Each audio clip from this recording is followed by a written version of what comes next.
काली नजर। माँ, माँ। अरे क्या माँ माँ कर रहा है? बकरी का बच्चा है क्या? अरे माँ, मजाक छोड़ो। मुझे फाइनली वो मेन चौराहे वाली दुकान मिल गई है।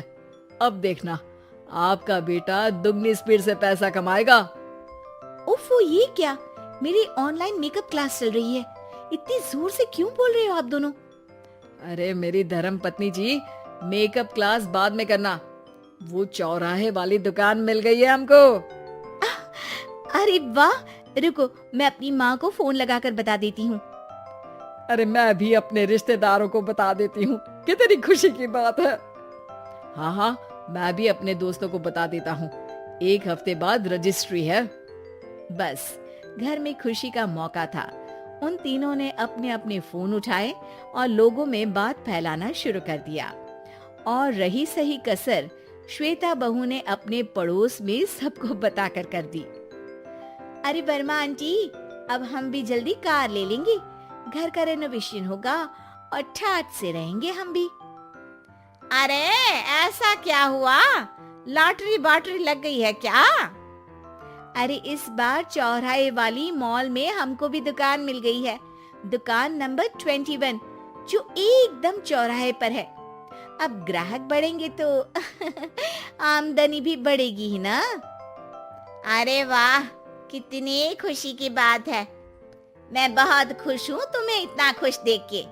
बाकी एक बात कहूँ, सबको मत बताते फिरना। किसी की नजर लग जाएगी तो खुशी की खबर वापस लौट जाएगी। हैं? ऐसे थोड़ी ना होता है। अब डरा रही हो। अरे सही कह रही हूँ। काली नजर कहते हैं इस चीज को, जब आप किसी को कुछ बताओ और वो काम बिगड़ जाए। अरे लेकिन मैं तो। तुमने सबको बता दिया ना? हाँ, फोन लगा लगा के। अब बच के रहना। काली नजर बड़ी खतरनाक होती है। श्वेता इतनी खुश रहती है कि वो वर्मा आंटी की बात पर ध्यान ही नहीं देती, जबकि पड़ोस में और भी लोगों से खुशी की खबर शेयर करती रहती है। अगले दिन राजेश बहुत दुखी होकर घर आता है। अरे बेटा, क्या हुआ? मुंह क्यों सूजा हुआ है? मधुमक्खी ने काट लिया क्या? माँ, वो दुकान किसी और के पास चली गई। किसी ने ज्यादा भाव लगा दिया। अरे पर बात तो आपसे हुई थी ना उस दुकान वाले की। हाँ, आज मैं टोकन अमाउंट देने गया था, तब मुझे पता चला। कोई आकर सुबह मुझसे पहले ही ज्यादा अमाउंट दे गया। काली नजर।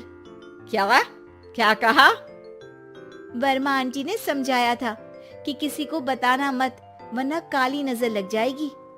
अच्छा, तुम्हें उनकी बात मान लेनी चाहिए थी। उनकी बात मान लेती, लेकिन उसके पहले ही सबको बता चुके थे ना हम तीनों। अरे अगली बार से ध्यान रखेंगे। कोई भी नई चीज होगी तो किसी को नहीं बताएंगे। तीनों कुछ दिन ऐसे ही रहते हैं, पर एक दिन श्वेता को एक मेल आता है। राजेश, मेरा ऑनलाइन मेकअप कोर्स कंप्लीट हो गया। अब मैं खुद का पार्लर खोल सकती हूँ। अरे वाह, अपने मोहल्ले में ही खोलते हैं। ये जो घर के सामने दुकान है ना, वहीं। हाँ, यहाँ सस्ती भी मिल जाएगी। अगले दिन श्वेता वर्मा आंटी के पास जाती है, मिठाई का डब्बा लेकर। अरे आओ आओ, कैसे आना हुआ? जोर से नहीं बोलूंगी। वो सामने वाली दुकान है ना, वहाँ मैं अपनी पार्लर की दुकान खोलने वाली हूँ। उसकी मिठाई है। अरे वाह, बहुत बधाई हो तुमको। हाँ, मैं कमाने लगूंगी तो राजेश पर पूरे घर का बोझ नहीं रहेगा ना आंटी जी। ये तो है। पर ये बता कि तूने ये बात किसी और को तो नहीं बताई ना? अरे नहीं नहीं, पिछली बार गलती कर दी थी। काली नजर लगी किसी की और राजेश के हाथ से वो दुकान चली गई थी। सबको मत बताना। चलो मैं चलती हूँ, कल दुकान की बात करने भी तो जाना है। अगले दिन श्वेता दुकान के लिए मालिक से बात करने जाती है। अरे लेकिन दुकान तो हम कल रात को ही किसी को दे चुके हैं। कल ही? हाँ, कल ही। 2 दिन बाद कोई यहाँ पार्लर भी खोल लेगा। अब कहीं और दुकान देख लीजिए। अरे पर हमको भी तो पार्लर ही खोलना था। हाँ भाई, एक ही दुकान है, आधी आधी तो नहीं दे सकता ना मैं। राजेश और श्वेता घर पर हताश होकर आ जाते हैं। इस बार तो किसी को बताया भी नहीं था, अब किसकी काली नजर लग सकती है। सुनो, तुमने माँ को बताया था क्या? अरे कैसी बात कर रही हो, माँ की नजर थोड़ी ना लगेगी। पक्का तुमने किसी को नहीं बताया था ना?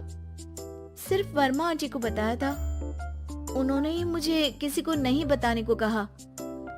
अरे यार, तुम भी सही हो, मेरी माँ को नहीं बताने को कह रही हो, पर वर्मा आंटी को बताना तुम्हें जरूरी लगा।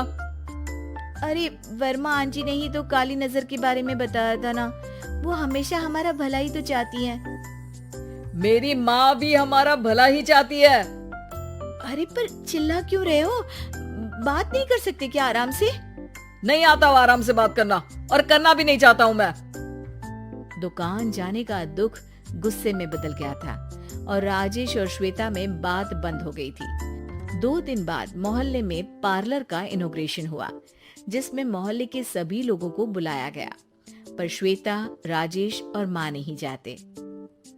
माँ, अंदर आ जाओ, क्या देख रही हो? अरे नया पार्लर देख रही हूँ अपने आंगन से। देखो, माँ को दूसरे का सुख देखने में कितना मजा आ रहा है, मेरा दुख नहीं दिख रहा इन्हें।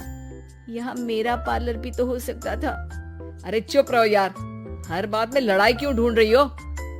राजेश और श्वेता फिर बहस करने लगते थे। तभी माँ ने दोनों को बाहर बुलाया। अरे जरा देखो तो, दुकान चलाने वाले का बोर्ड पर नाम क्या लिखा है? श्रुति वर्मा। गाड़ी निकाले बेटा, हमें कहीं जाना है। काली नजर का इलाज कराने। राजेश अपनी बाइक निकालता है। तीनों ट्रिपलिंग कर रहे हैं। माँ राजेश को उस मॉल वाली दुकान पर लेकर जाती है जहाँ राजेश अपनी दुकान खोलने वाला था। यही दुकान लेना चाहता था ना तू?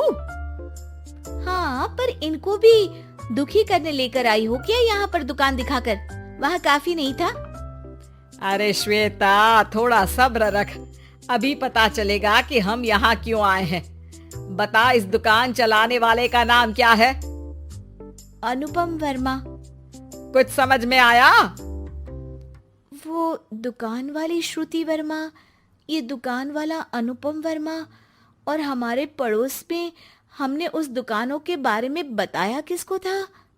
अब वर्मा आंटी को। मतलब वर्मा आंटी ही हमारा काम बिगाड़ रही है? नहीं नहीं, ऐसा नहीं हो सकता, ये बस इत्तेफाक है। राजेश अपना फोन निकालता है और श्रुति वर्मा और अनुपम वर्मा के नाम फेसबुक पर सर्च करता है, जहां ये दोनों ही वर्मा आंटी के रिश्तेदार होते हैं। श्वेता को समझ में आ जाता है कि वर्मा आंटी की ही नजर काली नजर है। अब क्या करना है? कोई भी खुशी की खबर हो तो काली नजर से बचना है, यानी वर्मा आंटी से बचना है। अरे पर मुझे ये समझ में नहीं आया कि वो हमारे साथ ऐसा क्यों करेंगी।